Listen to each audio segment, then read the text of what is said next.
My father's voice had lived in my head for 25 years, and it sounded exactly the same as I stood across the street from the house he had warned me about my entire life. He is dangerous. The house was quiet, too quiet for a monster. The porch light was on, even though the sun hadn't fully set yet, casting a soft yellow glow across neatly swept steps. A wind chime clicked gently somewhere in the back, the sound delicate and almost polite. If this was the lair of a dangerous man, it was doing a very poor job of advertising itself. I stood there longer than necessary, my purse hanging from my shoulder like a prop I didn't know how to use. I had crossed this street thousands of times in my life, always hugging the opposite curb, always averting my eyes. Tonight I was standing directly in front of his house, close enough to see the faint smudge on the glass where someone had wiped a hand. I wasn't here because I was brave. I was here because I was pretending to be weak. My father had told me that if I ever spoke to the man who lived here, I shouldn't bother coming home. My mother had never argued with him. She had just nodded her mouth tight, her eyes darting to the window as if the house itself might hear us. For decades, that warning had been enough. But fear only works when it still makes sense. I took a breath, let my shoulders slump, softened my face into the expression my family knew so well. Confused, tired, a woman who had finally been worn down by life. I lifted my hand toward the door, already knowing that whatever waited on the other side would change everything I thought I knew. I had not crossed the street by accident. I had crossed it because something in my family story had cracked, and I could no longer ignore the sound. From the outside, my family had always looked respectable, dependable, the kind of people neighbors trusted with spare keys and church committees trusted with budgets. My parents' house sat neatly in the middle of a quiet street where lawns were trimmed and garbage cans were brought in before sunset. People waved at us. People smiled. People said things like, "Your parents must be so proud." They were proud, just not of me. I learned early what my role was. I was the reliable one, the one who remembered birthdays, who showed up on time, who handled things without being asked. My siblings were allowed to be loud, reckless, occasionally disappointing. I was allowed to be useful. When something went wrong, my parents didn't ask if I was okay. They asked what I planned to do about it. That arrangement worked for them for a very long time. It worked because I didn't question it. Questioning meant conflict, and conflict meant withdrawal. Love in our house was never screamed or slammed. It was withheld quietly with disappointed looks and long silences that taught you exactly how far you were allowed to go. And then there was the neighbor. The day he moved in, I was a child. I remember the moving truck parked across the street, the cardboard boxes stacked on the sidewalk, the man unloading them alone. He wasn't doing anything remarkable. He wasn't staring at our house or lingering near the fence. He was just moving in. My parents noticed immediately. That night, they sat me down at the kitchen table like they were delivering a diagnosis. My father's voice was steady, practiced. He told me that the man across the street was not like us, that he was dangerous, that I was never to speak to him, never to go near his house, never to acknowledge him. If I ever saw him watching me, I was to come straight home. I asked what he had done. My father told me it didn't matter. My mother stared at her hands. Fear arrived in my life without a reason attached to it, and that made it powerful. I didn't need evidence. I had authority. Every year after that, the warning was repeated almost ceremonially. Sometimes it came casually, sometimes sharply, but it never changed. The man was dangerous. The rule was non-negotiable. So I obeyed. I crossed the street every morning on my way to school. I warned friends not to knock on the wrong door. I avoided looking up when I passed his house, convinced that seeing him would somehow invite disaster. If the lights were on late at night, I told myself that monsters kept strange hours. If his yard was quiet, I told myself that danger didn't always announce itself. There were moments that didn't fit the story. I remember dropping a book once near the curb and freezing when I realized it had landed close to his side of the sidewalk.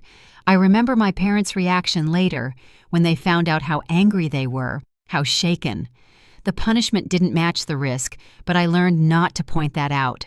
I learned instead to ignore my own instincts. Fear like that doesn't fade with age. It just settles deeper, like something inherited. Even as an adult, even as my life grew complicated in ways my parents couldn't control, that house remained off limits. The warning never evolved. No new incidents, no explanations, just the same words delivered with the same urgency as if time itself had frozen around them. What changed wasn't the neighbor. What changed was my family. It started with a conversation I wasn't meant to hear, the kind that slips through doors when people assume you are still predictable. My parents were talking about decisions that affected me, decisions that were already in motion. When I asked questions, the answers were evasive. When I pushed, the warning returned. He is dangerous. This time it didn't sound protective. It sounded defensive. I began to notice patterns that had been invisible before. How quickly plans accelerated when I showed curiosity. How carefully information was rationed. How often fear was used to redirect me away from places and people that didn't benefit them. The story of the neighbor wasn't just a childhood myth. It was a boundary, a wall. And walls are usually built to protect something on one side. That was when I stopped waiting for permission to understand my own life. I knew better than to confront my parents outright. I had been raised by people who thrived on control, not truth. Direct opposition would only make them retreat further, tighten their grip. If I wanted answers, I would have to get them another way. So I did what I had been trained to do. I became smaller. I softened my voice, asked fewer questions, apologized when I hadn't done anything wrong. I let them believe I was overwhelmed, uncertain, grateful for their guidance. The relief on their faces was immediate. They mistook compliance for trust, and in doing so, they grew careless. And that left one variable they had never fully controlled: the man across the street. He had been the constant in a story that otherwise kept changing. The monster in their narrative, frozen in time, never aging, never evolving. I realized with a clarity that surprised me that I didn't actually know anything about him. Everything I believed had been handed to me secondhand, reinforced by fear rather than fact. I told myself I would just look, just confirm that the danger was real. That was the lie I needed to take the first step. Now I stood on his porch, the air cooler here, the house impossibly ordinary. I adjusted my posture, let uncertainty show in my hands. Whatever I was about to learn, I couldn't afford to reveal what I already suspected. I raised my hand and knocked. The sound echoed softly inside the house, and for the first time in 25 years, no one told me to run. From the outside, my family looked like the kind people trusted without question. Our house sat neatly in the middle of the block, white siding, scrubbed clean every spring, the lawn edged so precisely it looked measured. My parents waved at neighbors, hosted polite dinners, showed up early to church events, and stayed late to help clean. People said things like, "Your mother is such a saint, and your father really knows how to take care of his family." They were right in a way. My parents took care of appearances beautifully. Inside that house, everything was quieter. Not peaceful, careful. I grew up learning which rooms were safe and which moods were not. I learned how to read the set of my father's jaw, the tightness around my mother's eyes. I learned when to speak and when to disappear. None of this was taught outright. It was absorbed like humidity in the walls. I was the middle child, though my parents never used that phrase. They didn't have to. My older brother Daniel arrived first and claimed his place naturally. He was confident, charming, the kind of boy teachers forgave before he even apologized. If Daniel failed, it was because the world hadn't appreciated him properly yet. My parents invested in his potential with money, patience, and endless benefit of the doubt. My younger sister Lila was born last and treated like a miracle. Everything about her was protected: her feelings, her dreams, her mistakes. When Lila cried, the house shifted around her. When Lila struggled, my parents adjusted their expectations, softened their rules, rewrote the narrative so she could land gently. And then there was me.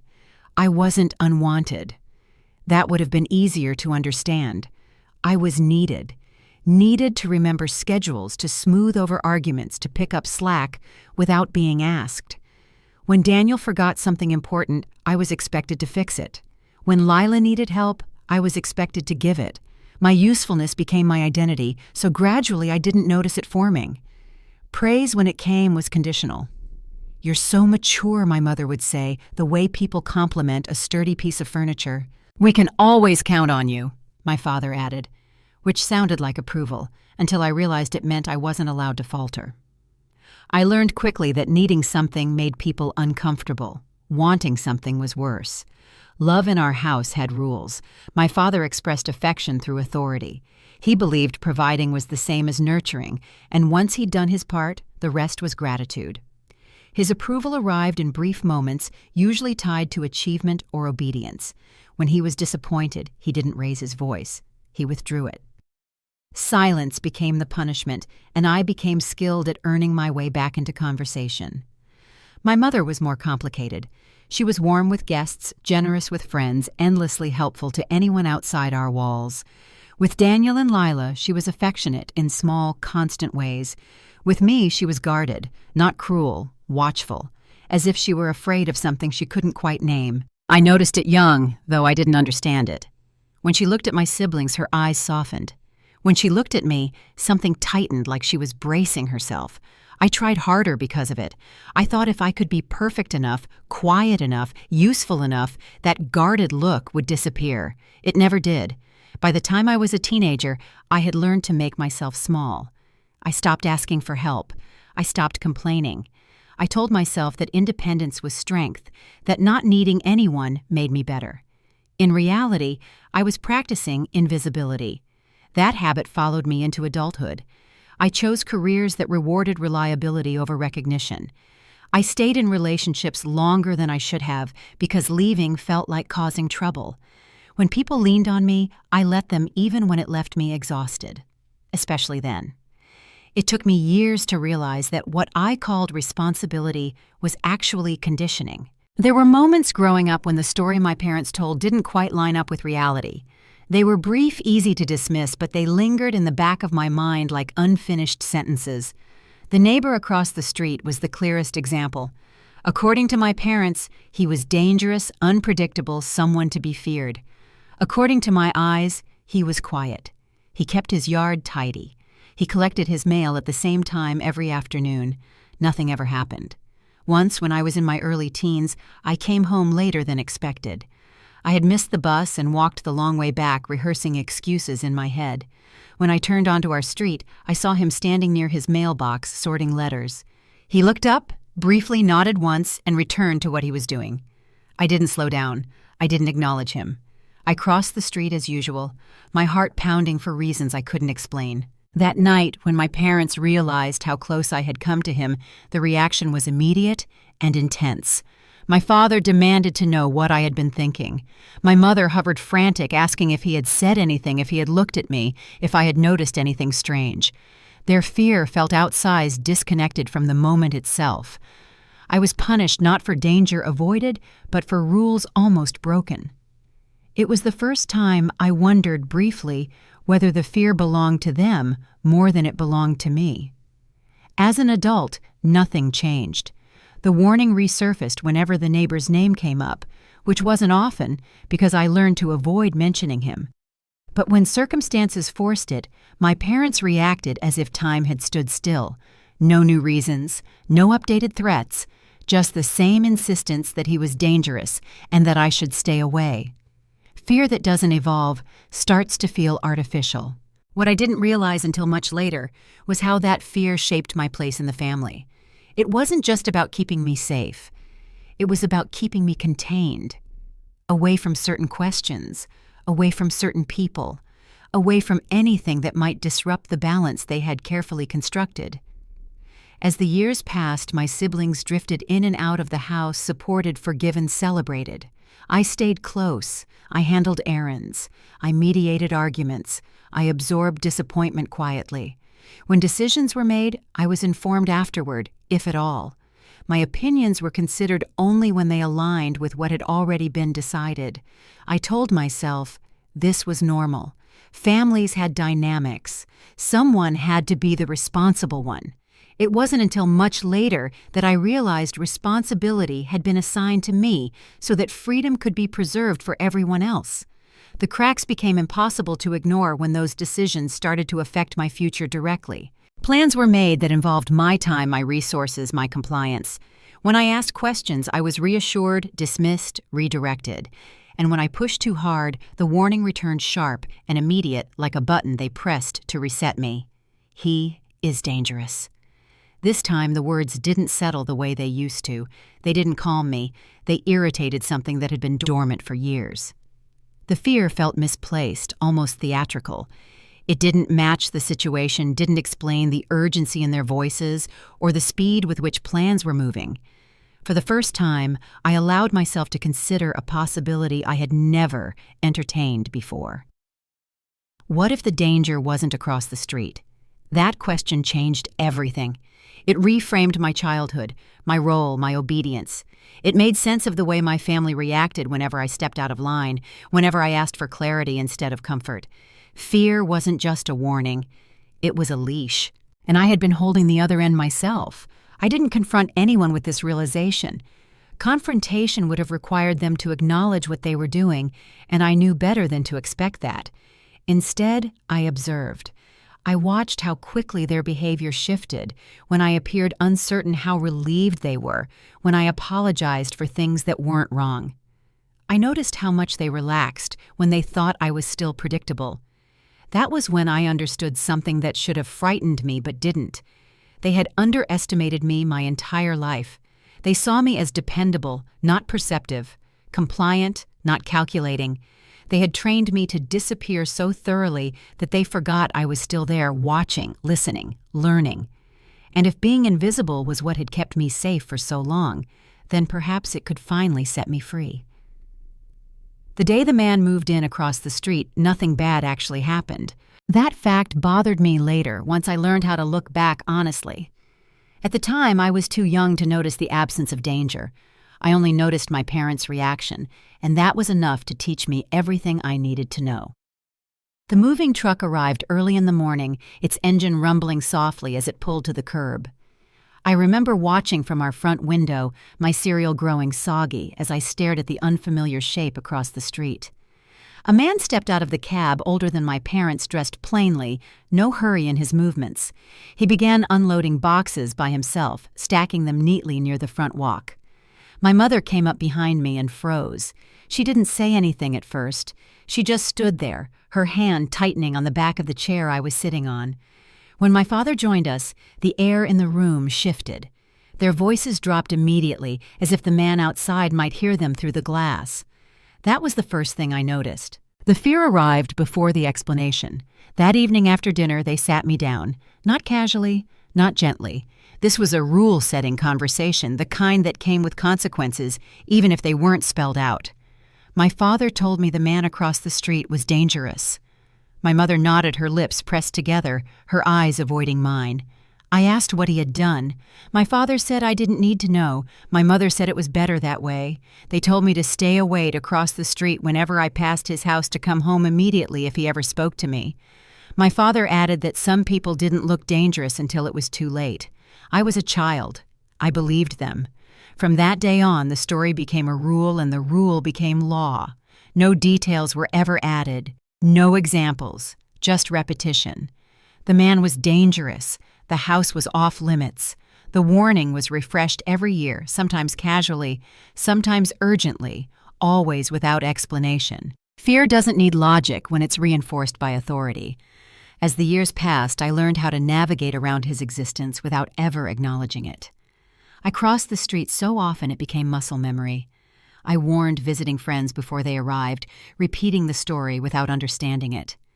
If I felt his presence behind me, even without seeing him, my body tensed automatically. The strange thing was that nothing ever happened to justify it. His house stayed quiet. The lawn remained trimmed. The porch light came on at dusk and went off late at night like clockwork. No police cars, no shouting, no signs of chaos. If danger lived there, it was remarkably well behaved. Once, when I was about 10, I saw him kneeling in his front yard fixing something near the flower bed. I stopped at the edge of our driveway, unsure what to do. My instinct was to turn back to avoid being seen at all. Instead, I stood there frozen, watching. He didn't look up. I waited for something to happen, for him to stand suddenly, to shout, to do something that would justify the fear lodged in my chest. Instead, he finished what he was doing, wiped his hands on his pants, and went inside. I felt foolish for having expected more. That night, I mentioned it casually at dinner, not because I was brave, but because I genuinely didn't understand why my heart had raced over nothing. My parents' reaction was immediate. My father's fork paused mid-air. My mother asked too many questions at once. Had he looked at me? Had he said anything? How close had I been? The punishment that followed was severe and confusing. I was grounded not because anything bad had happened, but because it almost might have. The logic made no sense, but the lesson was clear. Curiosity was dangerous. Observation was risky. Obedience was safer. So I learned to ignore the parts of reality that didn't match the story. There was another moment years later that never quite fit. I was a teenager, late for school, rushing out the door with my backpack half-zipped. As I stepped onto the sidewalk, something slipped from my bag and skidded across the pavement, stopping near the curb on his side of the street. A notebook. Cheap paper. Completely replaceable.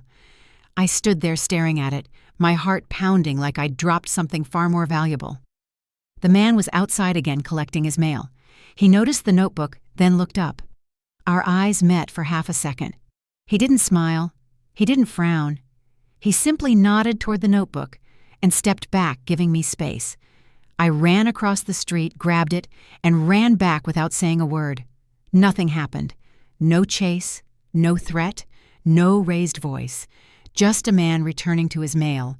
When my parents found out later that day, their fear exploded into anger. My father accused me of being careless. My mother cried. The warning was repeated louder, sharper, as if volume could retroactively make the situation dangerous. Looking back, that reaction unsettled me more than the moment itself. Over time, I stopped expecting anything dramatic to happen. The fear became ambient, like background noise you don't consciously hear anymore. I avoided his house without thinking about it. I accepted the label without evidence. It was easier than questioning the people who had raised me. Fear, when inherited, feels like loyalty. What I didn't realize until much later was how carefully that fear was maintained. It never escalated. There were no new incidents, no updated stories. The warning remained frozen in time, unchanged from childhood through adulthood. Real danger evolves. This one didn't. Even when I was grown, living my own life, the mention of his name triggered the same response from my parents. Voices lowered, faces tightened. The same words delivered with the same urgency, as if I were still a child who needed protecting. It should have been reassuring. Instead, it started to feel staged. I began to notice how selective the fear was, how it resurfaced whenever I asked certain questions, whenever I showed interest in things my parents preferred to handle themselves. The neighbor wasn't just dangerous, he was inconvenient. He existed outside their control across a street I was not supposed to cross physically or metaphorically. There were small things I had trained myself not to notice. How my parents watched the house across the street more than he ever watched ours. How my mother stiffened whenever his name came up, even in unrelated contexts. How my father's anger flared fastest, not when he spoke of danger, but when he spoke of defiance. It took me years to understand that fear doesn't always point toward threat. Sometimes it points away from something you're not supposed to see. By the time I reached adulthood, the rule had become internal. I didn't need reminders anymore. I avoided the neighbor automatically, without conscious thought.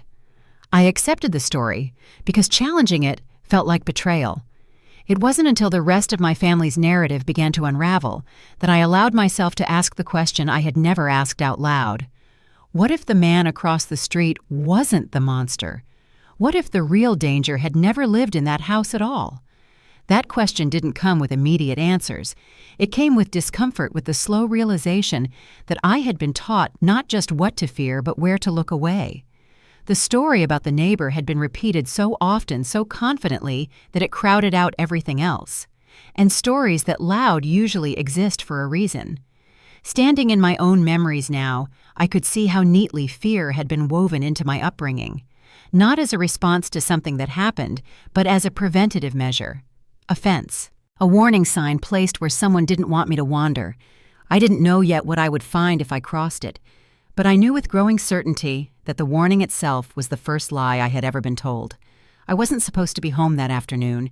I had stopped by my parents' house out of habit more than obligation, dropping off a folder my father had asked for earlier in the week.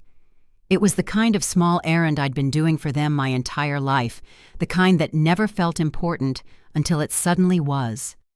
I let myself in quietly, keys still familiar in my hand, expecting the house to be empty. It wasn't. Their voices drifted from the back of the house, low and tense, the way people speak when they believe privacy has already been secured.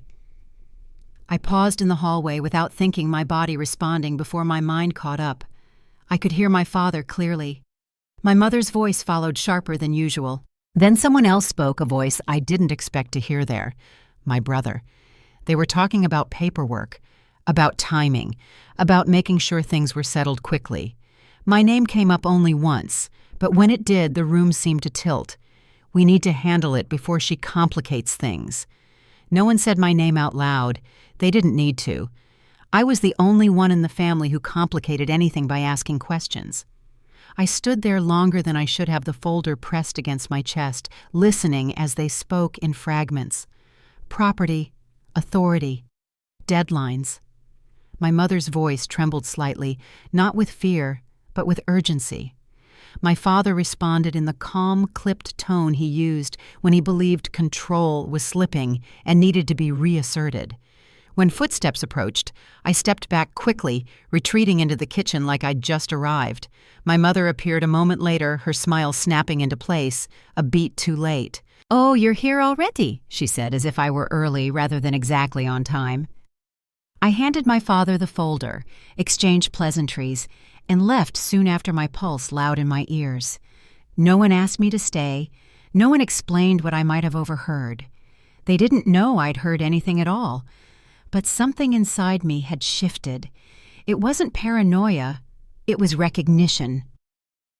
For the first time, I understood that whatever story my parents had been telling me my whole life wasn't just about the past. It was active. It was ongoing. And it had something to do with what they were trying to secure now. Money has a way of changing the temperature in a room even when no one says the word out loud. Over the next few weeks, it began to appear everywhere in subtle ways. Conversations stopped when I entered. Meetings were scheduled suddenly and canceled just as suddenly. Documents appeared on the dining room table and disappeared before I could look too closely. When I asked what was going on, my parents reassured me with practiced ease. They were organizing things, planning ahead, being responsible. My brother echoed them, his tone patronizing, his smile tight. Everything was under control. I didn't need to worry. I wasn't worried. I was alert. The first time I pressed for details, my father's patience thinned immediately. He reminded me that these matters were complicated, that they required experience and discretion. When I asked how they affected me, his jaw tightened. That was when he said it again. "He is dangerous." The words landed differently this time. They weren't connected to anything I'd said. They weren't even responsive. They were defensive, like a reflex triggered by the wrong pressure point. My mother flinched slightly, her eyes darting toward the window facing the street, then back to me. I didn't argue. I didn't ask how a man across the street had anything to do with legal documents on a dining room table. I simply nodded, apologized for upsetting them, and changed the subject. Inside, something clicked into place. If the warning had been about my safety, it would have made sense when I was a child. But now it felt like a distraction, a way to redirect me away from something they didn't want me looking at too closely. I started paying attention in ways I never had before. I noticed how quickly plans accelerated whenever I appeared uncertain. When I asked questions, meetings were scheduled sooner. Deadlines moved up. Decisions that had supposedly been in progress for months suddenly needed to be finalized immediately. People who aren't hiding anything don't rush like that. One afternoon, while helping my mother sort through old files in her home office, I noticed a name that made my stomach tighten. It was typed neatly on a document header, half hidden beneath a stack of papers she had moved aside without comment. I didn't recognize it immediately, but something about it felt familiar, like a word I'd heard long ago and forgotten. I didn't ask about it, I simply memorized it. Later that evening, I searched for it on my own. It didn't take long to find references, most of them buried in records few people ever bother to read. The name was connected to transactions, to agreements that predated some of the things my parents had claimed were recent. The dates didn't align with the story I'd been told. That was the moment suspicion turned into certainty. This wasn't about protecting me from a dangerous neighbor. This was about protecting something else, something fragile enough that my curiosity posed a threat. The warning wasn't meant to keep me safe. It was meant to keep me contained. Once I saw that I couldn't unsee it, every interaction took on a new shape. My parents' urgency, my brother's sudden involvement, the way decisions were being made without me, and yet somehow depended on my compliance. I realized with a clarity that chilled me that I wasn't an afterthought in their plans. I was a variable. They didn't fear the man across the street. They feared what might happen if I stopped believing the story they had built around him. The more I observed, the clearer it became. My obedience had always been assumed, never secured. As long as I stayed predictable, they didn't need to explain anything. As long as I believed the warning, I wouldn't wander into places they couldn't control. And now, for the first time, I was wandering. I thought about all the moments in my life when I'd been redirected with fear instead of information. All the times I'd accepted confusion as my own failing rather than a deliberate tactic. The realization wasn't explosive. It was quiet and devastating, like discovering a hairline fracture running through something you'd trusted to hold your weight. I understood then why they were moving so quickly. Whatever they were finalizing required my silence, my presence perhaps, but not my understanding. They needed me compliant, uncertain, grateful. They needed me to stay exactly where I had always been. I had no intention of doing that. That night, I sat alone in my apartment and replayed every warning I could remember, the tone, the timing, the way it surfaced whenever my independence threatened their control. Fear had never been the point. Access had, and the only person my parents had never been able to fully control was the man they'd taught me to fear. The realization didn't come with relief. It came with resolve. I wasn't ready to confront anyone, not yet. Confrontation would only harden their defenses, push the truth further out of reach. If I wanted to understand what had really been taken from me, I would need to do what I'd always done best. I would observe, I would listen. I would let them believe I was still the same obedient daughter who accepted half answers and swallowed discomfort, silence. I realized could be a weapon if you knew how to use it. For the first time in my life, I stopped waiting for my family to tell me where the danger was. I decided to find it myself. Clarity didn't arrive like a revelation. It settled in slowly, the way cold does when you've been standing still too long and suddenly realize you're numb. I sat alone in my apartment that night, lights off, listening to the city hum outside my windows. Every conversation from the past few weeks replayed itself in my head, stripped of the excuses I had wrapped around them, the urgency, the secrecy, the way my parents' voices tightened whenever I stepped too close to whatever they were trying to secure. Fear had been replaced by something far more useful: focus. For the first time, I understood that asking questions was the wrong move. Questions warned people. Questions made them defensive. Questions gave them time to adjust their story. If I wanted answers, real ones, I couldn't come at them like a confused daughter looking for reassurance. I needed to let them believe I was still exactly who they thought I was. It wasn't hard to remember how to play that role. I had been rehearsing it my entire life. My family had always underestimated me, and I finally understood why. They didn't see intelligence when they looked at me. They saw reliability, compliance, someone who absorbed responsibility without demanding recognition. My siblings were allowed to be complex. I was allowed to be dependable. Dependable people aren't dangerous. They're convenient. That assumption was my greatest advantage. I started small. I softened my tone when I spoke to my parents, letting hesitation creep into my voice. I apologized more than usual, even for things that weren't my fault. I asked for reassurance I didn't need and nodded along when they gave it. I made myself look tired, overwhelmed, grateful for their guidance. The effect was immediate. My mother relaxed in ways I hadn't seen in weeks.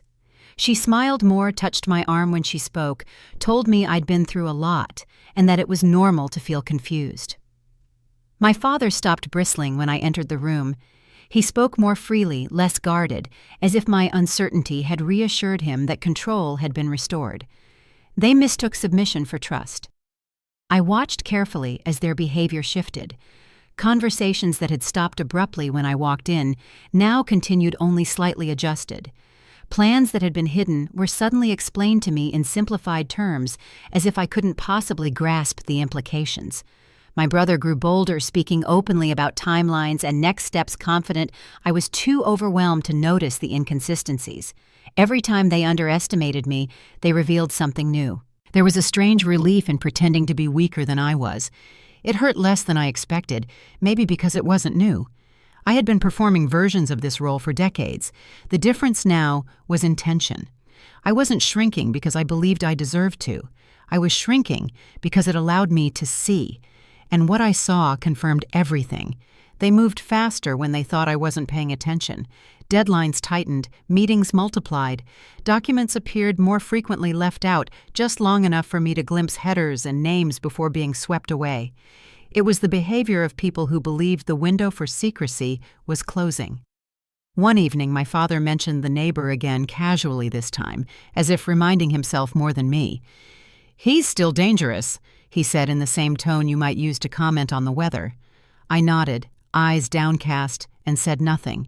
Inside, I was certain. Whatever threat they were worried about had nothing to do with the man across the street and everything to do with what he represented.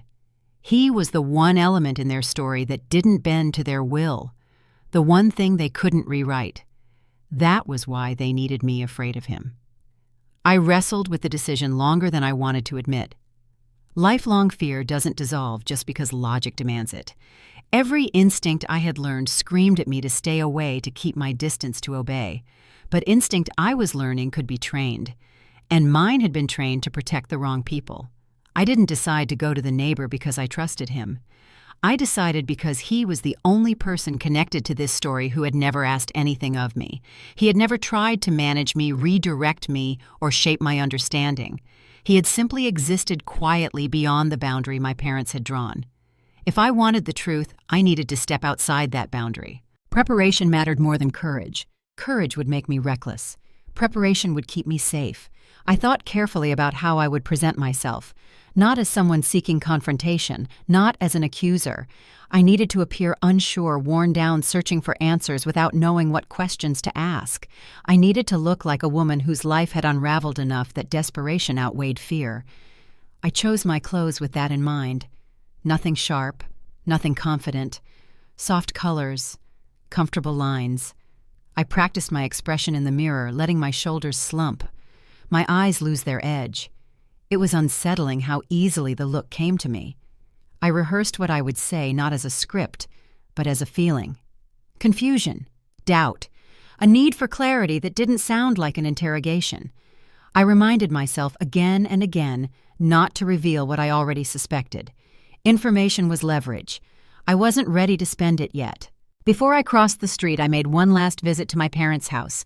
I played my part perfectly. I thanked them for worrying about me. I told them I knew I'd been emotional lately.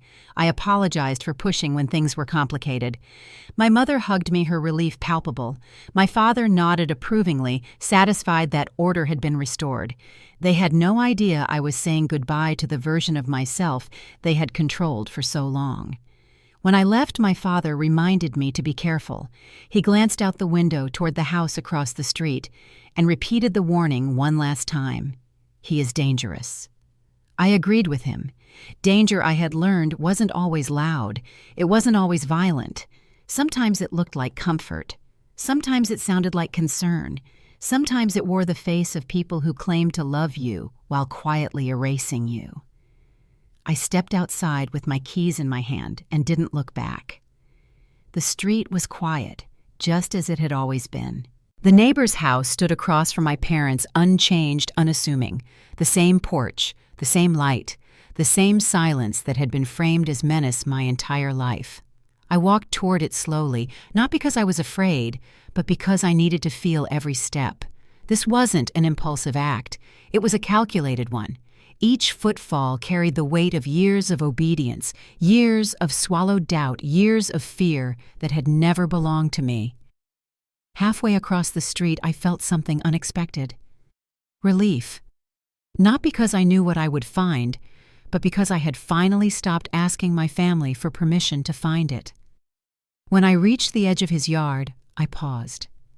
I adjusted my posture, let uncertainty settle back into my face, reminded myself of the role I was about to play, the naive daughter, the ruined woman, the one who needed help. I lifted my hand toward the door, aware that whatever waited on the other side would not be what I had been taught to expect. This was the final lie I would ever tell on their behalf. And then I knocked. The distance between my parents' house and his had never felt longer than it did that evening. Every step across the street carried a memory with it.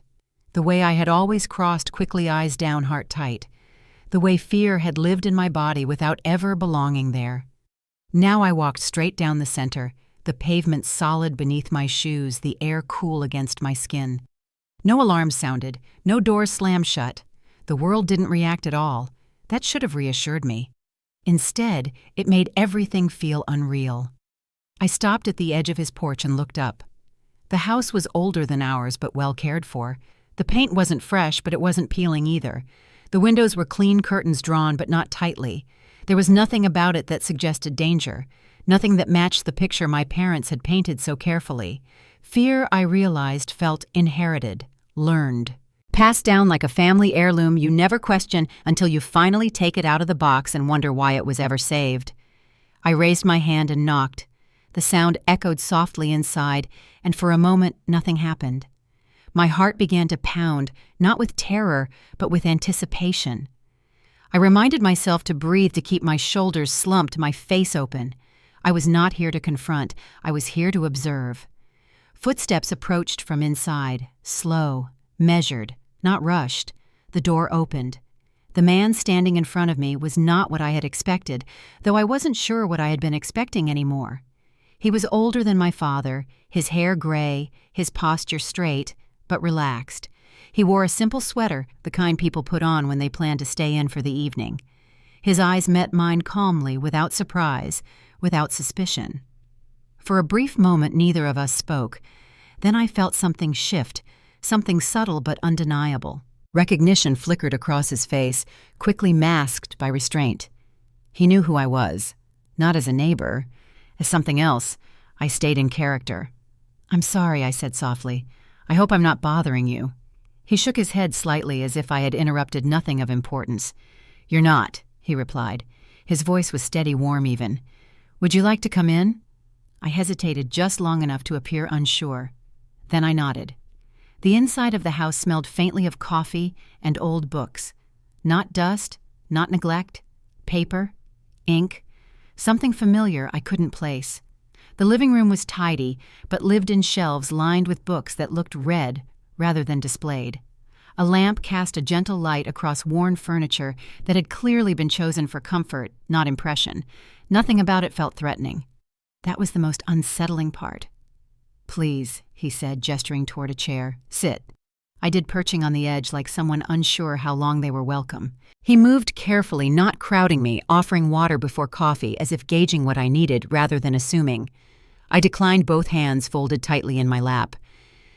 "I don't really know how to say this," I began, keeping my voice unsteady. "I've lived across the street for a long time. My parents always told me to stay away from you." He nodded once, as if this were confirmation rather than news. "They said you were dangerous," I added, watching his face closely. If he was offended, he didn't show it. If he was angry, he concealed it well. He didn't rush to deny it, didn't ask who had said such a thing. He simply waited, allowing silence to stretch comfortably between us. That alone told me more than any argument could have. "I'm sorry you were told that," he said finally. "It must have been frightening. Not defensive, not indignant, just sad." I swallowed. This wasn't how monsters were supposed to respond. I don't know what to believe anymore. I admitted letting vulnerability color my words. Things in my family, they don't make sense. I thought maybe you could help me understand. His gaze sharpened slightly, not with suspicion, but with something like caution. He studied me for a moment, then leaned back, folding his hands loosely. "Understanding can be dangerous," he said gently, "depending on the timing." That caught my attention.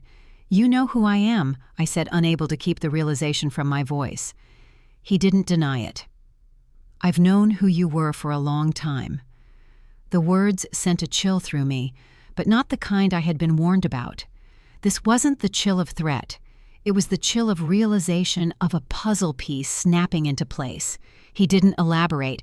He didn't explain how or why. He let the statement sit between us, heavy with implication. I resisted the urge to push to demand clarity. This was not the moment for that. Instead, I asked, "Why didn't you ever say anything?"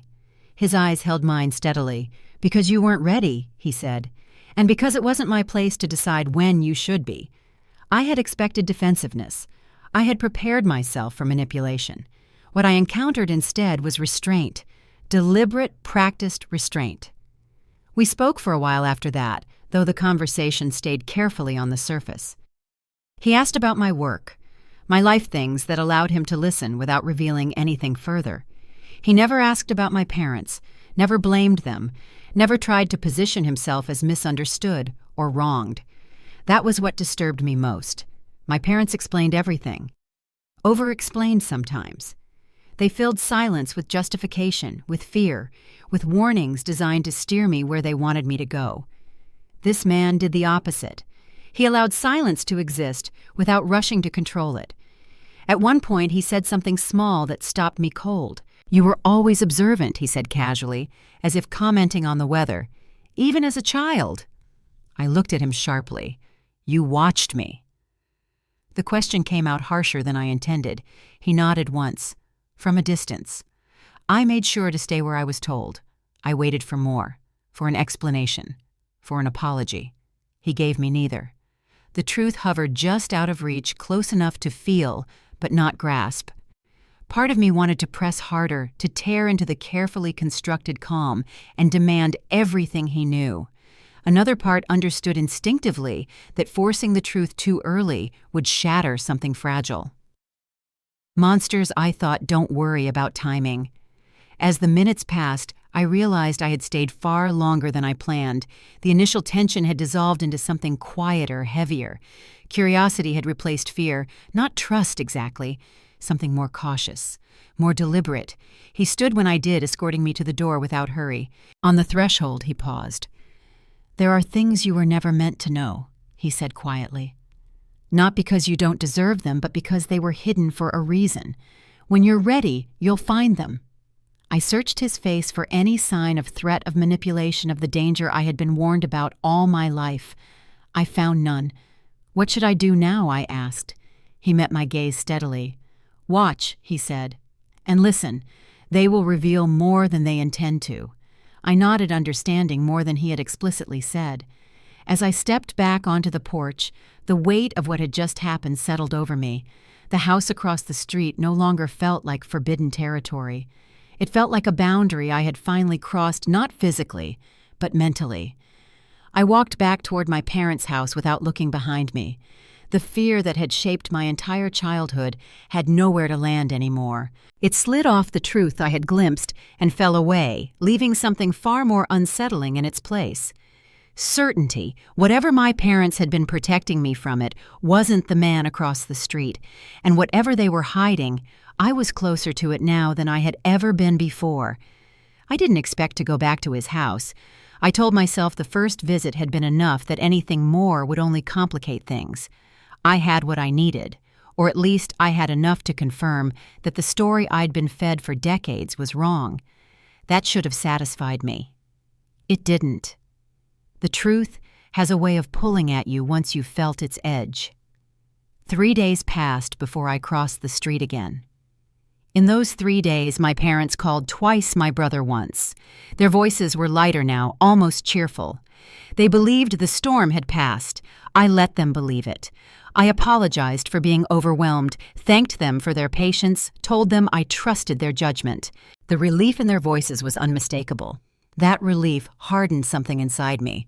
When I knocked on his door the second time, it opened almost immediately, as if he had been expecting me. He didn't smile. He didn't look surprised. He simply stepped aside and let me in. "I wasn't sure I should come back," I said once we were seated again in the same quiet living room.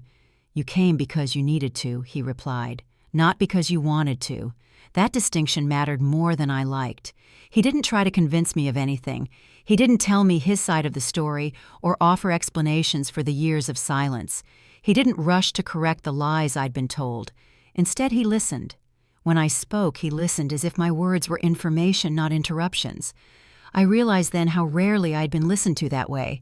I asked him why he never defended himself, why he allowed the label my parents gave him to persist without challenge. It wasn't an accusation. It was a genuine question. "Because defending myself would have required exposing things that weren't mine to expose," he said. "And because people who need to believe a lie will only hear it louder when you argue." There was no bitterness in his voice, just acceptance. I pressed gently, careful not to overstep. He responded with boundaries, not evasions. He told me what he could. He refused what he couldn't.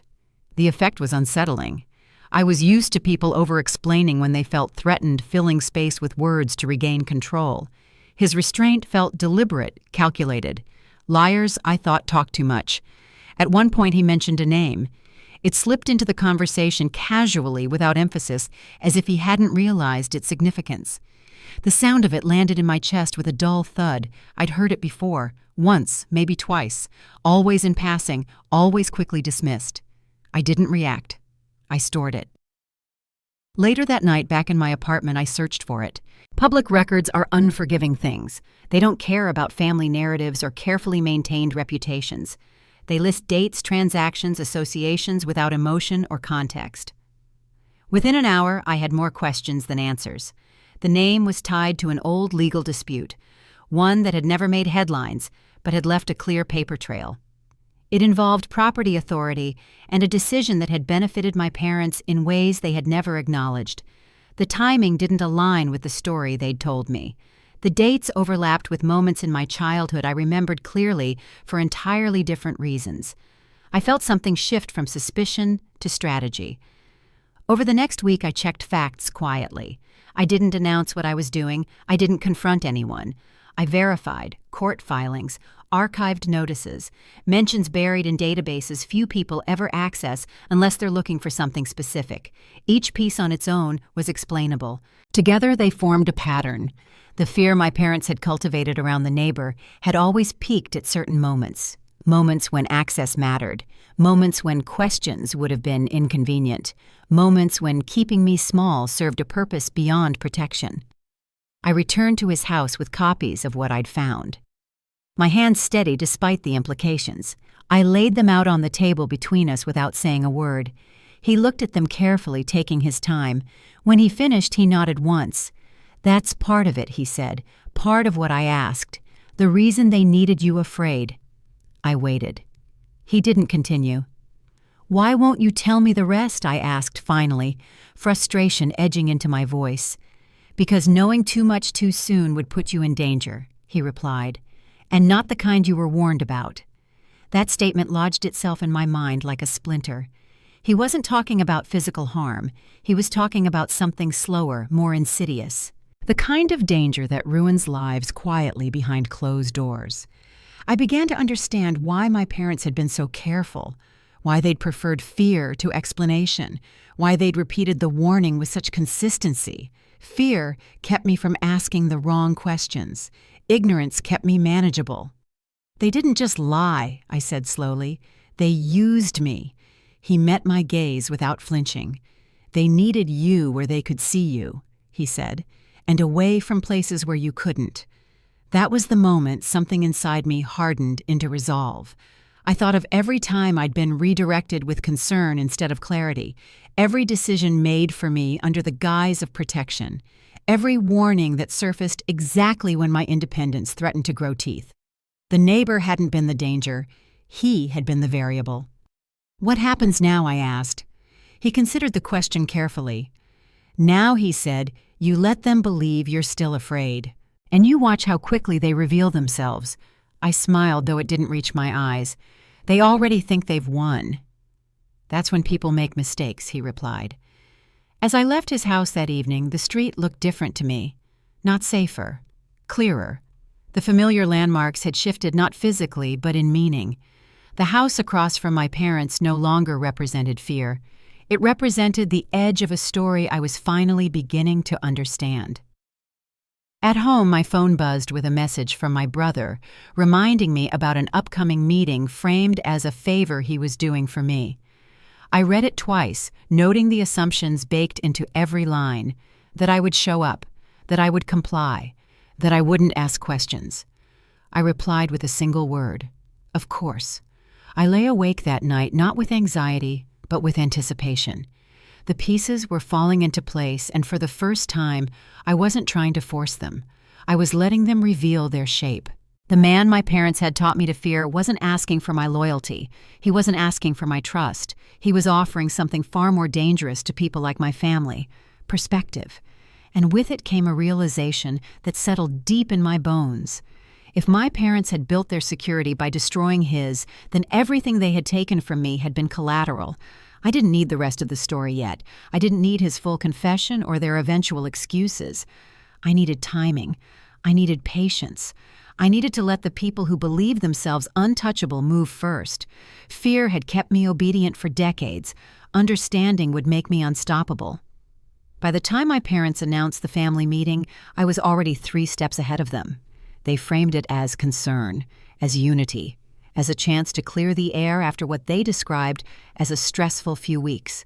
My mother's voice was warm on the phone, practiced in that way she used when she wanted something without appearing to ask. My father chimed in from the background, reinforcing the message with authority disguised as care. I agreed immediately, not because I wanted answers, because I wanted confirmation. The meeting was scheduled for Sunday afternoon at my parents' house. My brother would be there. My sister dialed in from out of state. It had all the markings of a coordinated effort, the kind families use when they need to close ranks and control a narrative before it unravels. I arrived early as always.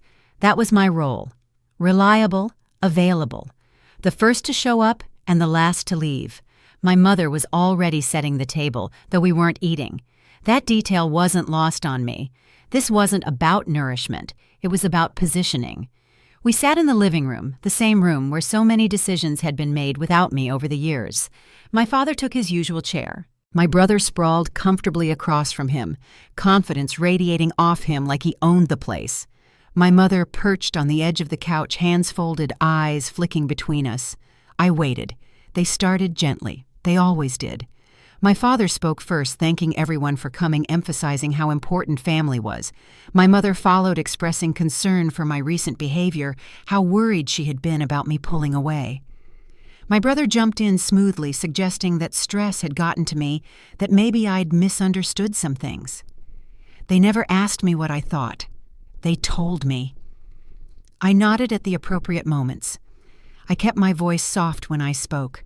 I apologized again for causing tension. I said I'd been overwhelmed, that I appreciated their patience. The more agreeable I was, the more relaxed they became. My brother leaned back. My father unclenched his jaw. My mother's shoulders dropped a fraction. That was when they started talking freely. The meeting wasn't about my feelings. It was about logistics, about timing, about ensuring everyone was protected. My father mentioned documents that needed to be signed soon.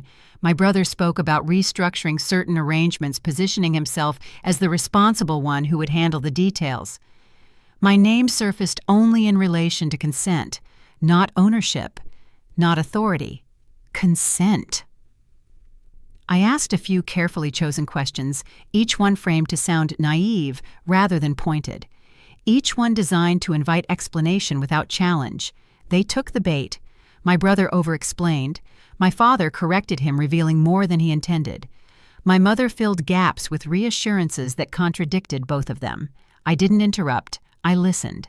By the time the meeting ended, I had exactly what I needed. Not evidence, not yet, but confirmation. Their plans depended on my passivity. They assumed fear still worked on me. They believed the warning they'd repeated my entire life had done its job. They had no idea I'd already crossed the street. As I stood to leave, my father walked me to the door. He rested a hand on my shoulder, a gesture meant to convey protection. It felt like possession. "You did the right thing today," he said quietly. Staying out of places you don't belong. I smiled. I know. Outside, the late afternoon sun cast long shadows across the street. I noticed how my parents' house blocked the light from reaching certain parts of the sidewalk, while the house across the street sat fully illuminated. The symbolism wasn't lost on me. That night, I went through everything I'd collected so far. Notes, copies, dates, names, patterns. I laid them out on my dining table like pieces of a puzzle. The picture was still incomplete, but the outline was unmistakable. Whatever my parents were protecting, it wasn't me. I went back to the neighbor's house the following evening. This time, I didn't pretend to be unsure. I didn't soften my posture or lower my gaze. I told him about the meeting, about what had been said and what hadn't. I told him about the way my family had closed ranks, the way they spoke, as if my life were a problem to be managed. He listened without interruption. When I finished, he exhaled slowly, as if letting go of a breath he'd been holding for years. "They're running out of time," he said. "For what I asked. For keeping the story intact," he replied. "Fear only works as long as it's uncontested." I felt a chill that had nothing to do with temperature. "They're going to accelerate," he continued. "They'll try to finalize things before you can connect the rest of the dots." I thought of the urgency, the sudden deadlines, the meetings framed as concern. He was right. They weren't reacting to my questions. They were reacting to the possibility that I might stop being afraid. "What do you need from me?" I asked. He met my gaze evenly. "Patience," he said, "and honesty, with yourself." I almost laughed. Those were things my family had never wanted from me.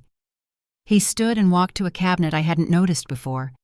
From it, he removed a thin folder worn at the edges like something that had been handled often but carefully. He placed it on the table between us, but didn't open it. "This isn't for today," he said, "but you should know it exists." "What is it?" I asked. "Proof," he replied simply, "the kind that changes outcomes." I didn't reach for it. I didn't need to. The knowledge alone was enough. When I left his house that night, I felt the shift fully. The balance of power had tilted, not because I had confronted anyone, but because I no longer believed the lie that had kept me small. Fear is only effective when you accept its source as legitimate. I didn't anymore. At home, my phone buzzed with another message from my brother checking in, making sure I was okay after the meeting. The subtext was clear. He was gauging whether I was still manageable. I typed back slowly, choosing my words with care. "I'm fine," I wrote. "Just taking things one step at a time." He responded almost immediately, relief evident even through text. "Good," he wrote. "That's best for everyone." I stared at the message for a long moment before setting my phone down. Best for everyone. That was the lie at the center of everything, the one that justified control, silence, and fear, the one that had kept me obedient for decades. I turned off the light and lay in bed wide awake, listening to the quiet hum of the city. I wasn't anxious. I wasn't afraid. I was waiting, because once people believe they've secured your compliance, they stop guarding their secrets. And my family had never been more convinced they had me exactly where they wanted me. The mistake they made was assuming silence meant surrender. Once the meeting ended and the reassuring calls slowed, my parents relaxed in ways they couldn't hide. Urgency gave way to routine. Conversations loosened. Doors that had been carefully closed were left ajar just a little longer. They believed the danger had passed because they believed I was still afraid. That belief made them careless. I returned to their house more often over the next 2 weeks, offering help running errands, filling the familiar role they trusted. I folded laundry while my mother talked freely. I sat at the kitchen table while my father reviewed paperwork, confident I wouldn't understand what I was seeing even if I tried. My brother stopped lowering his voice when I walked into a room. They didn't realize I wasn't listening for reassurance anymore. I was listening for patterns. The documents were never left out intentionally, but intention wasn't necessary. A folder placed too close to the edge of a desk. A screen left unlocked while someone stepped away. A name repeated often enough that it stopped sounding abstract and started sounding like a hinge holding everything together. One afternoon while my mother was in the shower and my father was on the phone, I saw it. A thin binder tucked behind old tax returns in a cabinet I had cleaned dozens of times before. The label was handwritten, deliberately vague. Nothing that would draw attention. Nothing that would mean anything to someone who wasn't already looking. I didn't open it. Not yet. I noted where it was, how it was positioned, how often the cabinet was accessed. I didn't want discovery. I wanted opportunity. That evening, I walked across the street again. This time, I didn't pretend. I think I found something I said as soon as the door closed behind me. He didn't ask what. He didn't ask where. He simply nodded as if this had always been inevitable. "Then it's time," he said. He opened the folder he had shown me days earlier. Inside were documents arranged with meticulous care, dates highlighted, margins annotated, names cross-referenced. It wasn't emotional, it wasn't dramatic, it was precise. "This is what they were afraid you'd see," he said. I leaned in, scanning the pages. What I saw wasn't a single crime or betrayal. It was something worse, a structure, a long-term manipulation built piece by piece, relying on silence fear and my unquestioning presence. "They needed me predictable," I said quietly. He met my gaze. "They needed you invisible." The realization landed with surprising calm. Anger had already burned through me in earlier chapters of my life. What remained was clarity, clean and sharp. We talked late into the night, laying timelines side by side, comparing what I had witnessed with what he had documented. Every inconsistency snapped into place. Every warning suddenly made sense. They hadn't just lied to protect themselves. They had lied to use me.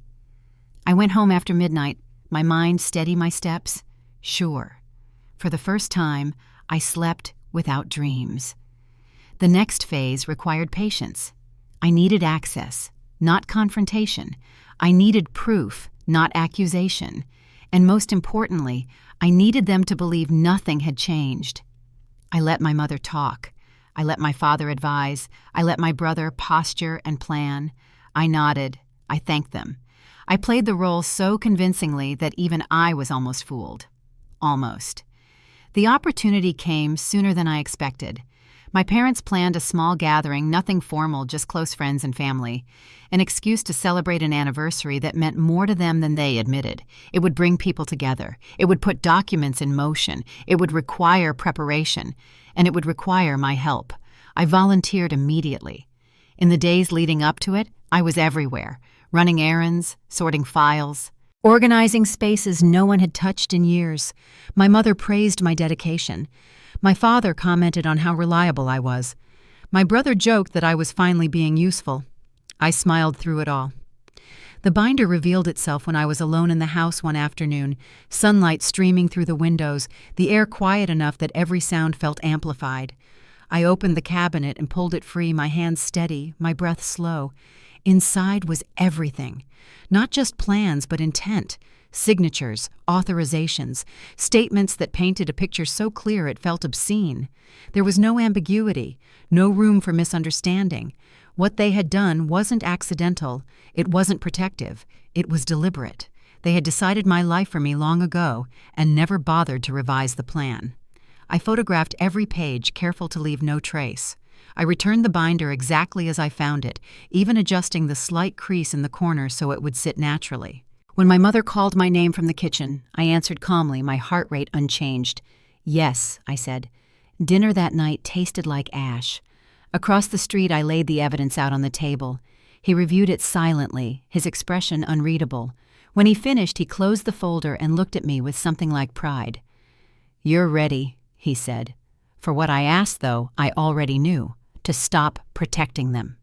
The plan wasn't revenge in the way people imagine it. There would be no shouting, no public meltdown, no dramatic confrontation that allowed them to spin the story one last time. This would be precise, legal where it needed to be, public where it mattered, quiet where it hurt the most. They believe they're about to secure everything I said. He nodded. Then they won't see it coming. The night before the gathering, my brother called me his tone-smug celebratory. He talked about the future, about how well things were going to work out. He thanked me for being cooperative, for understanding how complicated things were. I let him talk. When he finished, I said only, "I'm glad everything's finally coming together." He laughed. "Me too." The next day arrived bright and clear. The house buzzed with activity. Guests arrived. Laughter filled the rooms. My parents moved through it all with practiced ease, confident, admired. They looked like people who had won. I watched from the edges, my role fulfilled my silence intact. When the moment came, it didn't announce itself. It never does. A document presented. A question asked by the wrong person. A name spoken out loud where others could hear it. The shift was subtle at first. Confusion flickered across faces. Conversation stalled. My father's smile tightened. My mother's voice rose just a fraction too high. I didn't intervene. I didn't need to. The truth once released doesn't require guidance. I stood quietly watching the structure they had built begin to crack under the weight of its own lies. Not from outrage, not from accusation, from exposure. For the first time in my life, I wasn't trying to hold my family together. I was letting them face what they had made. And in that moment, as control slipped from their grasp, I felt something unexpected. Not triumph, relief.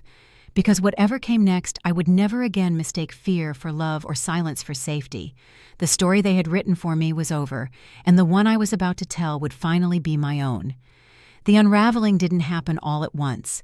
It started with small fractures, the kind people dismiss at first, because acknowledging them would require admitting something was wrong. A question asked too publicly, a document requested by the wrong person, a silence that stretched just a second longer than it should have. I watched it all from the periphery, careful not to draw attention to myself. That was the hardest part, not stepping in, not correcting, not explaining. I had spent my entire life trying to smooth things over. Now my job was to let rough edges stay exposed. My parents reacted exactly as I expected. My mother smiled harder. Her laughter grew sharper too quick, as if she could cut through doubt with volume alone. She pulled people aside, whispered reassurances, offered alternate explanations that didn't quite match each other. My father retreated into authority, speaking less, but with more finality, shutting down conversations that threatened to veer off script. My brother did what he always did when things got uncomfortable. He looked for someone to blame. That someone was me. He cornered me near the kitchen, his voice low but urgent. "What did you say?" he demanded. I met his gaze evenly. I answered a question. "From who?" His eyes flicked toward the living room, scanning faces. "Someone who asked," I replied. His jaw tightened. "You don't understand what you're messing with." I almost laughed. Almost. Instead, I tilted my head slightly, letting uncertainty creep into my expression. I didn't do anything wrong. That was the truth, and it infuriated him. He stormed off, already constructing a version of events where I was reckless, emotional, unstable. He needed that narrative. Without it, he would have to confront his own role in what was unfolding. The gathering ended early. People left with polite smiles and quiet questions they didn't ask out loud. My parents waved from the doorway, gracious hosts to the end, but the moment the door closed, the house shifted. The air felt heavier, charged. The confrontation came then. My father didn't raise his voice. He never did. He waited until we were alone in his study, the room where decisions had always been made without me. He closed the door carefully, as if sound itself could be controlled. "What are you doing?" he asked. I kept my voice calm. "I'm living my life." His eyes narrowed. "You're creating problems. I didn't create anything," I said. "I just didn't stop it." That was when my mother entered, her composure finally cracking. "You went to him," she said, not asking. I didn't deny it. Her face twisted, anger and fear colliding in a way I had never seen before. "After everything we told you." "You told me a story," I replied quietly. "Not the truth." My father's hand slammed onto the desk. The sound echoed through the room, sharp and sudden. "You have no idea how dangerous this is." I met his gaze steady. "I know exactly who has been dangerous." The silence that followed was thick, suffocating. In it, I felt the final illusion fall away. They were no longer trying to protect me. They were trying to protect themselves. The accusations came fast after that. I was ungrateful, disloyal, manipulated, confused. My mother cried, my father lectured, my brother paced outside the door like a caged animal. They threw every familiar weapon at me, hoping one would still work. None of them did. I listened. I let them exhaust themselves. When they finished, when the room finally fell quiet, I spoke. "I'm not afraid anymore," I said. My mother scoffed. "You should be." "I was," I replied. "That's why this worked for so long." I didn't stay to hear their response. There was nothing left to say. Across the street, the lights were on. He was waiting, not anxiously, not pacing, just present. I told him everything: the confrontation, the accusations, the way their certainty had finally cracked. "They'll escalate," he said calmly. "People like that always do." "I know," I replied. Escalation came quickly. My parents began making calls to lawyers, to acquaintances, to anyone who might help them regain control of the narrative. My brother tried a different approach, sending messages framed as concern, warning me about consequences, about reputations, about family loyalty. I saved everything, because this phase wasn't about emotion. It was about documentation. The pressure intensified when they realized I wasn't responding the way they expected. I didn't argue. I didn't defend myself publicly. I didn't retreat. I simply continued living quietly, as if nothing they said could reach me anymore. That terrified them. Within days, official letters arrived, requests, notices, thinly veiled threats dressed up as legal procedure. They were trying to force me back into line using systems they believed they understood better than I did. They were wrong. Every move they made left a trail. Every attempt to assert control created another record, another timestamp, another contradiction. He guided me through it not as a savior, but as someone who understood how power actually worked. He didn't tell me what to feel. He told me where to stand. "You don't need to attack," he said one evening as we reviewed documents at his kitchen table. "You just need to stop yielding." The difference was profound. The breaking point came when my parents tried to finalize their plans without me. They assumed my silence meant resignation. They scheduled a meeting, moved forward with arrangements they believed were inevitable. They didn't invite me. They didn't think they needed to. That was their final mistake. I arrived unannounced. The room went still the moment I walked in. Faces turned. Conversations halted mid-sentence. My parents stared at me as if I had materialized out of thin air. "I have a right to be here," I said evenly. My father opened his mouth to object, then closed it again. He knew the audience mattered. I didn't raise my voice. I didn't accuse. I asked questions, precise ones, the kind that required specific answers. The responses faltered. People shifted uncomfortably. Someone cleared their throat. Someone else glanced down at their notes, suddenly very interested in the paper in front of them. I watched my parents realize in real time that the ground beneath them was no longer solid. When the meeting adjourned abruptly, nothing had been resolved. But something irreversible had happened. Their certainty was gone. That night I stood in my apartment and looked around, really looked at the life I had built under the shadow of fear. The furniture I'd chosen because it was practical, the routines designed to avoid conflict, the version of myself that had learned to survive by shrinking. I felt a quiet grief for her. Then I let it pass. Because the woman standing there now wasn't shrinking anymore. She wasn't angry either. She was focused. The next step wouldn't be loud. It wouldn't be dramatic. It would be decisive. They had spent decades controlling the story by telling me who to fear. Now they were about to learn what it felt like to lose control of the ending. The fallout didn't look the way I had imagined it would. There were no shouting matches in the street, no dramatic arrests, no public confession that made the evening news. What happened instead was quieter, more surgical, and far more damaging to the people who had built their lives on control. The first call came from my father's attorney. His tone was polite, almost deferential, as if careful manners could soften the reality of why he was calling. He wanted to clarify a few things. He wanted to know what I knew, who I had spoken to, and whether I understood the implications of continuing down this path. I told him I understood them perfectly. The second call came from someone I didn't recognize, a woman whose voice carried the sharp edge of someone used to being listened to. She introduced herself as representing interested parties and suggested we could resolve things privately without unnecessary exposure. I asked her what she meant by unnecessary. She didn't answer directly. That was when I knew the pressure had shifted from emotional to institutional. My parents were no longer trying to scare me back into place. They were trying to contain the damage. The neighbor warned me this would happen. People like that don't fight the truth, he had said. They fight visibility. And that was exactly what they were doing. They moved behind closed doors where things could be negotiated quietly, reputations preserved, consequences minimized. They believed this was still a game of leverage, one they had been playing far longer than I had. What they didn't understand was that I wasn't trying to win. I was trying to end it. The documentation did the talking for me, the timelines, the contradictions, the signatures that didn't align with the stories they had told for years. Every attempt to smooth things over only revealed how much had been hidden. Meetings were postponed, agreements stalled. People who had once spoken confidently now asked for time. Distance crept in where certainty had once lived. At home, the silence from my parents became deafening. My mother stopped calling altogether.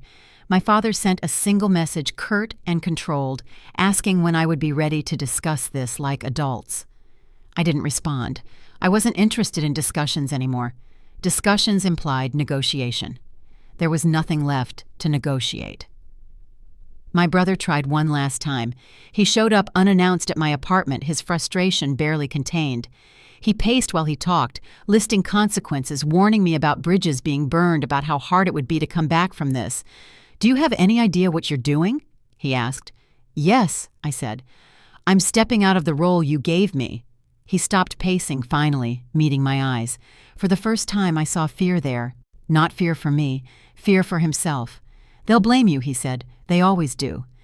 "I know," I replied. "They already have." That was the last conversation we had.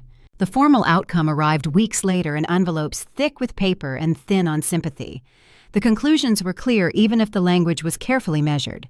Certain actions could no longer proceed. Certain assumptions were invalid. Certain narratives could not be supported by the record. The structures my parents had relied on began to collapse not from scandal but from scrutiny. That was the irony of it all. They had taught me to fear exposure. What destroyed them wasn't exposure at all. It was accuracy. One afternoon, I sat across from the neighbor at his kitchen table, the same place where so many pieces had fallen into place. The sunlight slanted through the window, illuminating the worn surface between us. He looked tired, but lighter somehow, as if something he'd been carrying had finally been set down. "It's over," I said. He nodded. "For them." "And for you?" I asked. He considered the question. "For me, it ended a long time ago," he said. "I was just waiting for you to catch up." I thought about that for a moment. About all the years I had lived inside a story written by other people. About how much energy it had taken just to exist within the boundaries they set. "I'm not angry anymore," I admitted. "That's when you know you're free," he replied. The hardest part came after everything was settled. Not the legal aftermath, not the fractured relationships. It was the quiet realization that I didn't need to rebuild anything I had lost. I needed to decide who I was without the constant hum of fear in the background. I changed small things first, my routines, my language. I stopped explaining myself preemptively. I stopped softening my opinions to make them easier to accept. I noticed how often I had been bracing for conflict that never came. Peace, I learned, can feel unsettling when you're not used to it. I passed my parents' house one evening and noticed the lights were off. The place looked smaller than I remembered, less imposing, just another house on a street full of them. For years, it had been the center of my gravity. Now it felt like a place I had once lived, nothing more. I didn't feel triumphant. I didn't feel vindicated. I felt something far quieter and far more valuable, detached. The neighbor walked with me to the end of the street that night. We stood there for a moment, neither of us speaking, watching cars pass, lives continuing. "You don't owe me anything," he said. "I know," I replied, "but thank you anyway." He smiled a small, knowing expression. "You were always stronger than they wanted you to believe." As I walked home, I understood something that had taken me decades to learn. Fear had never been the chain. Belief was. Belief in the story. Belief in their authority. Belief that safety required obedience. Once that belief was gone, everything else fell away with it. By the time I reached my door, I wasn't thinking about revenge or justice or what they had lost. I was thinking about what I had gained. Not answers, not closure, ownership. and that I knew was the one thing they had never planned for, because the moment I stopped being afraid of the man across the street, I stopped being afraid of them. And there was nothing left for them to take from me after that. The quiet afterward surprised me more than anything else. I had imagined that once everything ended, there would be a moment of release, some dramatic exhale where the weight of the past finally lifted. Instead, life simply continued. The sun rose, cars passed, neighbors walked their dogs. The world didn't pause to acknowledge what had changed, even though everything inside me had. Weeks went by without a single call from my parents. At first, I waited for it. Some final message, a demand, an apology disguised as regret. None came. The silence stretched, settled, and eventually became ordinary. I realized that silence, when chosen instead of endured, feels entirely different. I started noticing small things I had never had the space to notice before. How my shoulders no longer tightened when my phone rang. How I could walk past my parents' house without rehearsing imaginary conversations in my head. How decisions felt lighter when they no longer needed approval from people who had never truly seen me. The fear I had carried for so long didn't leave all at once. It thinned, it lost its authority. It became a memory rather than a guide. One evening I stood at my window and looked across the street. The house there looked exactly the same. Same porch. Same light glowing softly through the curtains. But what it represented had changed completely. It wasn't the place I had been warned about. It was the place where the truth had waited patiently while I caught up to it. I walked over without hesitation. He was sitting at the kitchen table reading the familiar calm settling over the room as soon as I stepped inside. We didn't talk about my parents. We didn't talk about what they had lost or what I had gained. We talked about ordinary things, work, weather, a book he thought I might like. That was when it hit me. This was the real victory. Not exposure, not consequences, not watching people who had hurt me scramble to protect what was left of their image. The real victory was normalcy. Peace that didn't require performance. Connection that didn't demand fear. For most of my life, I had believed that survival meant staying quiet, staying small, staying agreeable. I had believed that safety came from obedience. It took me far too long to understand that what I had been calling safety was actually control. Control wrapped in concern, manipulation dressed up as love. I didn't rebuild my relationship with my parents. I didn't chase reconciliation or closure. I didn't need to. Some doors don't close with a slam. They close because you stop standing in the doorway. I built something else instead. A life where my instincts weren't constantly overridden. Where my questions didn't make people uncomfortable because they weren't questions meant to protect a lie. A life where I could trust my own judgment without immediately doubting it. It wasn't dramatic. It was steady. There were days when old habits tried to creep back in, days when I caught myself apologizing, unnecessarily shrinking in conversations that didn't require it. When that happened, I paused. I reminded myself who had benefited from that version of me. Then I chose differently. I saw my parents once from a distance at a grocery store. My mother looked older than I remembered. My father smaller. They didn't see me. Or maybe they did and chose not to. Either way, I felt nothing sharp, nothing urgent. Just a quiet understanding. They had lost their hold on the story. And without that, they had lost their power over me. I used to think revenge would feel like satisfaction. I was wrong. What it felt like was relief. Relief from the constant background noise of fear. Relief from the pressure to be someone else's version of acceptable. Relief from the belief that love had to hurt to be real. The man across the street was never the danger. The danger was the lie that taught me not to trust myself. When that lie fell apart, everything else followed. If you've stayed with me through this story, I want you to know something. You're not imagining it. If something in your life has always felt off, if you've been warned away from the wrong people, if fear has been used to keep you compliant rather than safe, that discomfort is information. It matters. You matter. You don't have to explode your life to reclaim yourself. Sometimes all it takes is one quiet decision to stop believing the story you were handed. If this story resonated with you, if it reminded you of your own family dynamics or moments when you were told who to fear and who to trust, I'd really love to hear your thoughts in the comments. These conversations matter more than you might think, and you're never as alone in them as you feel. And if you want to hear more stories like this, stories about hidden truths, quiet, revenge, and the kind of justice that doesn't scream but still changes everything, make sure you stay here. Subscribe, check back, and keep listening. Because sometimes the most powerful thing you can do isn't fighting back.